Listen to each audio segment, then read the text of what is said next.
இன்றைக்கி நம்ம சேனலில் பார்க்க போகிறது காலை டிஃபன் இல்லைனா ஈவினிங் ஸ்நாக்ஸ் கூட நீங்கள் செஞ்சுக்கலாம். கொஞ்சம் மாவு, ஒரு 2 தோசைக்கு மாவு இருந்தால் போதும். சூப்பரான இந்த ஒரு குழிப்பணியாரம் செஞ்சு காமிக்கலாம். இதுக்கு சைடிஷ்ஷே தேவையில்லை. அப்படியே செஞ்சு அப்படியே சாப்பிட்றலாம். நீங்கள் ஸ்கூலுக்கு கொண்டு கொடுத்து விடலாம்.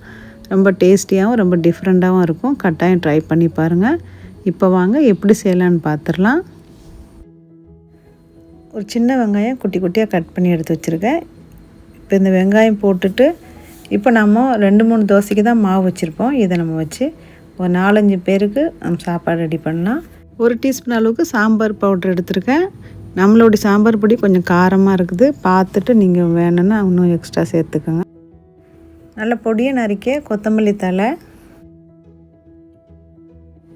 நல்ல டேஸ்ட்டு கொடுக்கறதுக்கு வேண்டி 1 டீஸ்பூன் அளவுக்கு கரம் மசாலா.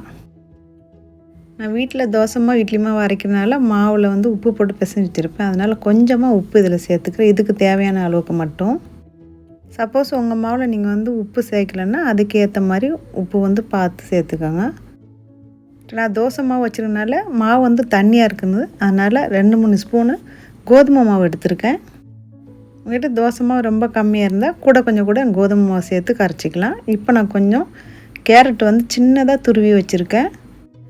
கரம் மசாலா, சில்லி பவுடர் எல்லாம் போட்டிருந்தோம். இப்போ நல்லா சேர்த்த அப்புறமா நல்லா கலந்து விடலாம். நம்ம வீட்டில் எப்பவும் தோசை, இட்லி அந்த மாதிரி தான் செஞ்சிட்ருப்போம். ஒருத்தர் இந்த மாதிரி நீங்கள் மாற்றமாக செஞ்சு பாருங்கள். இதுக்கு சைடிஷும் தேவைப்படாது.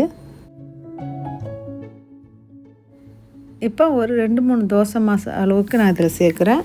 ஒரு 2 கப்பு மாவுக்கு இருக்கும்.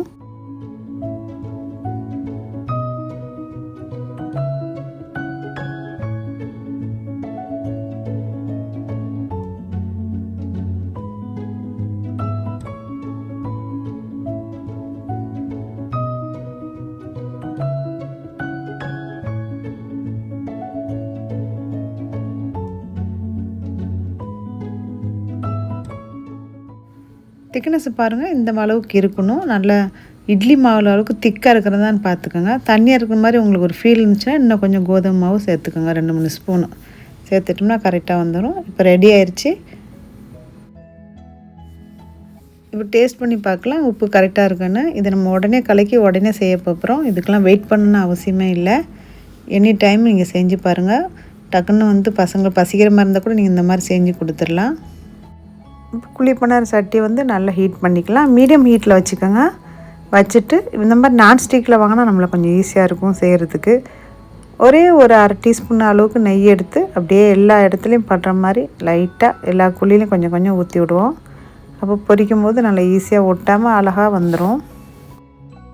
நான் சின்ன பால் கரண்டி தான் எடுத்துருக்கேன். அப்போ தான் அப்படியே கொட்டாமல் கரெக்டாக அதில் ஊற்றுற மாதிரி. இல்லைன்னா ஸ்பூன் வச்சு கூட நம்ம ஊற்றினோம்னா கரெக்டாக இருக்கும். ரொம்ப ஃபுல்லாக ஊற்ற வேண்டாம். முக்கால்வாசி நம்ம ஊற்றிட்டோம்னா நல்லா பொங்கி புஸ் புஸ்ன்னு வரும். அந்த டைமில் ஃபுல்லாக நிறைஞ்சிரும். இட்லி மாவு, தோசை மாவு கூட புளிச்சு போயிட்டால் கூட இந்த மாதிரி செஞ்சுக்கலாம். புளிப்பு தன்மையே கம்மியாயிரும். நல்லா டேஸ்ட்டாகவும் இருக்கும். மாவும் வேஸ்ட்டாக போகாது.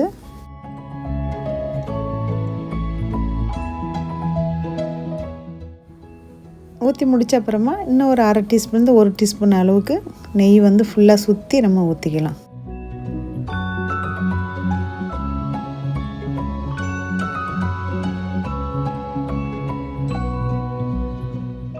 பணியாரத்தை திருப்பி விட்ட உடனே இன்னும் கொஞ்சம் ஒரு 1/2 டீஸ்பூன் அளவுக்கு நெய் சேர்த்துக்கணும்.